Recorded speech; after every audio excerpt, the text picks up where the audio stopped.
Or were we supposed to get somebody from the vacuum to become the chairman and to become commissioners? Are we really serious? I think if I can understand Kalonzo, or maybe the people who are talking like me, is that it's not that who are they supposed to, who do they want to be elected? There's nothing like that. It's consulting, because all of us, we are Kenya, and Kenya belongs to all of us.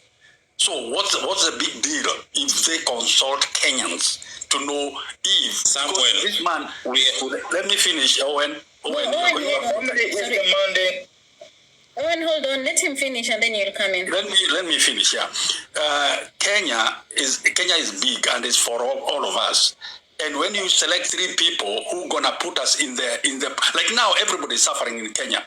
Everyone, because of the Marehemu who died the other day, because what he did. And he knows, and that's why even he died. So if we can have, why should we repeat the same mistake again and again and again and again? And when we talk in a siasa, I don't think that's the right way. And we need to grow up and to know that Kenya is our country, and we need like now, Owen. When we are talking, all of you guys, you are educated. It is not that those 12 people are not the one who is judging upon 56 million Kenyans. I don't think that's fair at all. No. Let me play this clip, and then I give it to Honorable Owen because he wants to rebut. Musyoka accused President William. And Wiper Party leader Kalonzo Musyoka has accused President William Ruto of being partisan in the appointment of the new Independent Electoral and Boundaries Commission (iebc) chairperson and commissioners. Kalonzo criticized the president for failing to consult opposition leaders and other stakeholders before nominating Erastus Edun Ethekon as the iebc chairperson, a move he says has undermined public trust and will create a low confidence for the electoral body. He further alleged that the president signals an intention to rig the upcoming by-elections and the 2027 general election, insisting the opposition will reject the names fronted.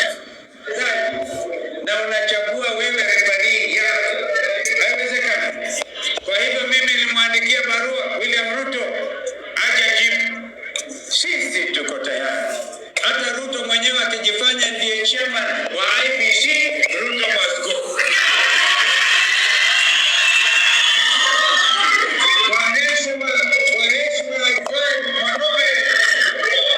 We are not afraid. Vile Trump alikuwa announced president of America, nobody knows tume ya uchaguzi ya Amerika ilikuwa na kina nani. Mate, talking to camera. Okay. Yes, that's the point. I wanted to. I think we need to walk the talk as Kenyans. We have been castigating the president about following the rule of law. As per the law of our lands, the Kenyan Constitution, is there a provision that allows the president to again consult the opposition in his role? Is the presidential role divided between him or her and the opposition? Let us stay guided. Kalonzo is playing politics. When there was a selection panel where there was a gridlock between some 2 fellas, there was a woman and there was a guy. They almost had a similar name. When they were struggling on who was to represent them, on the people who will conduct the interview for these fellas. At the end of the day, it was Kalonzo's person who won that mama. So what other consultation does he need? His interest was already represented within that committee. The committee drafted names, presented, and they gave the president. It was now up to the president's hand to choose and then bring it to parliament. Kalonzo has MPs in Wiper. He can instruct them, let them come and give their reasons in parliament. We see them. But we cannot be frustrating the process, or we are bending the law to favor certain people. Not unless we are suspending law in this country then. And then we also don't have a right to criticize the president when he also bends law. It's just that simple. Okay, let me, I know Mindosi, you wanted to rebuttal. I'm just giving you a minute. Let me just read this. Article 250 B, Article 250 2B of the Constitution of Kenya that was promulgated 2010 provides for the appointment of commissioners, including iebc chairperson, and it says that the chairperson and each member of a commission shall be appointed by the president with the approval of the National Assembly. The actual process is structured in the Independent Electoral and Boundaries Commission Act and the Public Appointments Parliamentary Approval Act, which outlines that 1, a selection panel is formed. 2, the panel advertises and interviews applicants. The panel shortlists and forward the names to the president. The president nominates one chairperson and commissioners from the list. The National Assembly vets and approves or rejects the nominees. Okay? So the selection panel itself is composed of representatives from various entities, of course, including the Parliamentary Service Commission, Public Service Commission, and also religious and civil societies. So probably through this. But again, when you look at the Constitution, it is not like it does not like literally say that the president, for him to appoint a chairperson or whatever, he needs to consult the opposition in any way, according to that clause. Hey, Talam. I think I would agree with the previous speaker, and I also agree with you. There's no provision that provides for other setups outside the law. And also the other thing we should recognize is that for this position, the qualifications were put out clearly. And for the people in this cadre, kuna kitu inaitwa experience and the academic qualifications. And people of such cadre, they must wanakuwa associated na watu, even if we want to lie to ourselves.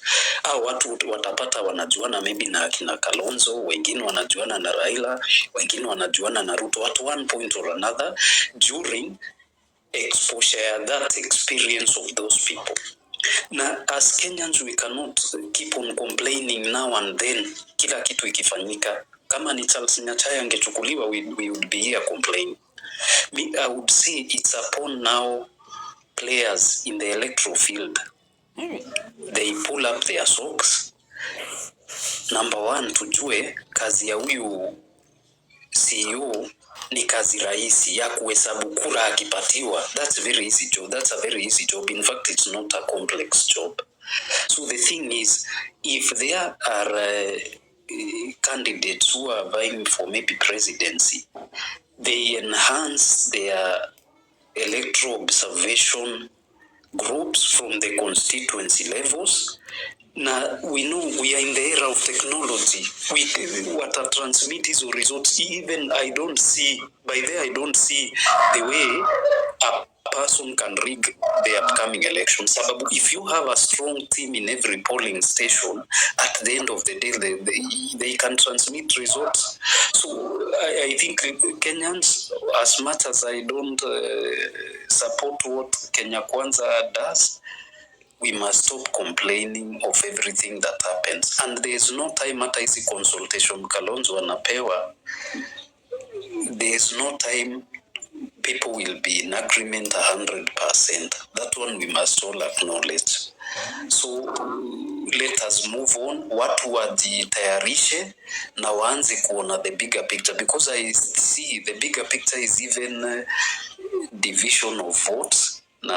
Whatever has been declared today by the Court of Appeal has given Gachagua